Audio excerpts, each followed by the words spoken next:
السلام عليكم ورحمة الله. ان شاء الله تكونوا بخير وعلى خير. مرحبا بكم معنا في لاشين فيديو جديد ان شاء الله باذن الله.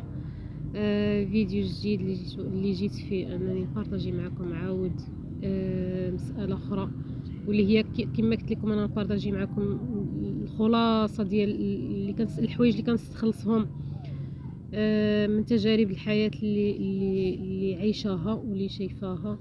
يقدر تكون تجربة بسيطة، ولكن فيها عبار، فيها حوايج وقعوا كتسأل بعض المرات علاش كيوقعوا. واحد المسألة اللي هي الرسائل اللي كيبغي يصيفط لنا الله سبحانه وتعالى، وحنا ما كان بحال هكا كنقصحوا راسنا باش ما نفهموهمش.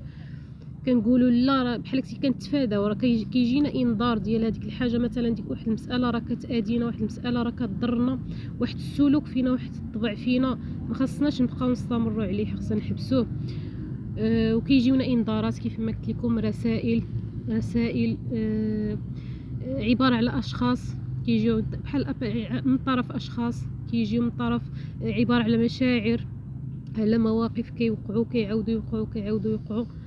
هادو كاملين راهم رسائل من عند الله سبحانه وتعالى، خصوصا ملي كيبقى عندك واحد العلاقه، واحد الرابط. واخا التخبطات كاملين اللي كيوقعوا في الحياه، يعني ملي كيبقى معك واحد معك ومع الله سبحانه وتعالى واحد الكونتاكت، واحد الرابط، ديما كتواصل معك، كتسولو ديما واحد السؤال: علاش كيوقعوا هاد الاحداث، علاش كيتكرروا في حياتي هاد المسائل هادو كاملين اللي كيتكرروا. فالله سبحانه وتعالى دائما كيجاوبك برساله.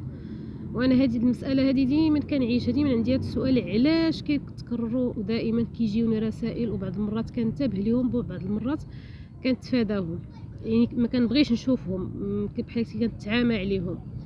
فاذا بالرساله كتكرر حتى كنفهم الميساج علاش، حتى كنفهم هذاك الشخص علاش جاي في حياتي، وعلاش تيكرر معايا نفس المواقف ونفس الاحداث كيتكرروا.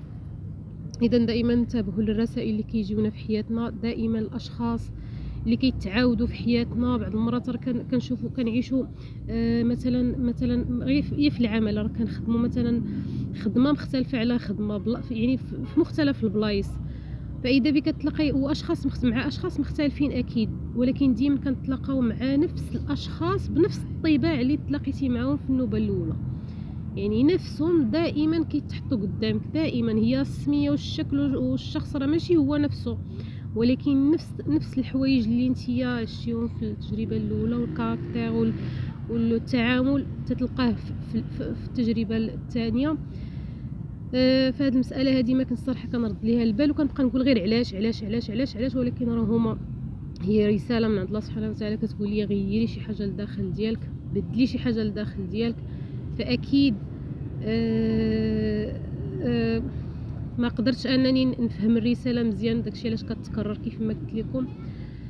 فانتبهوا لهاد المساله هذه، اقسم ما كيتكرروا لينا حوايج في نفس المواصفات ونفس المواقف ونفس المشاعر اللي كنحسوا بهم ونفس الاذى اللي كنتعرضوا ليه كيتكرر لداخل ديالنا. يعني نردوا البال لهاد المسائل هادو كاملين. الاشخاص والمشاعر راهما رساله من عند الله سبحانه وتعالى، كينبهونا لواحد الخطر، لواحد الخطا غاديين فيه، واحد الطريق غاديين فيها ماشي هي هذيك. يعني خاصنا نتوقفوا، خاصنا نديروا يعني وقفه، نوقفوا مع الذات ديالنا، نفهموها اكيد، ونصلحوا ما بدواخلنا. وحتى الايات القرانيه، حتى الهضره، حتى الحوار. انا واحد المساله نتشاركها معكم، هي انه دائما كتكرر قدامي واحد المساله اللي هي: لا يغير الله الايه القرانيه: لا يغير الله ما بقوم حتى يغير ما بانفسهم، ولا عليكم انفسكم.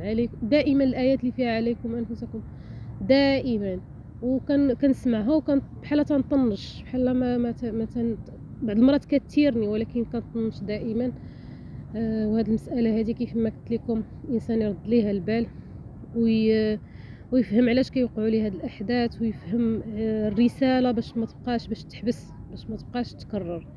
هادشي اللي بغيت نبارطاجي معكم في هذا الفيديو هذا، وان شاء الله تنتوما تبارطاجيو معايا شنو يعني الحوايج اللي عشتوها وتكرروا معكم، واش فهمتوا تنتوما الرساله من الدقه الاولى، ولا تكرروا معكم الرسائل مره وجوج وثلاثه.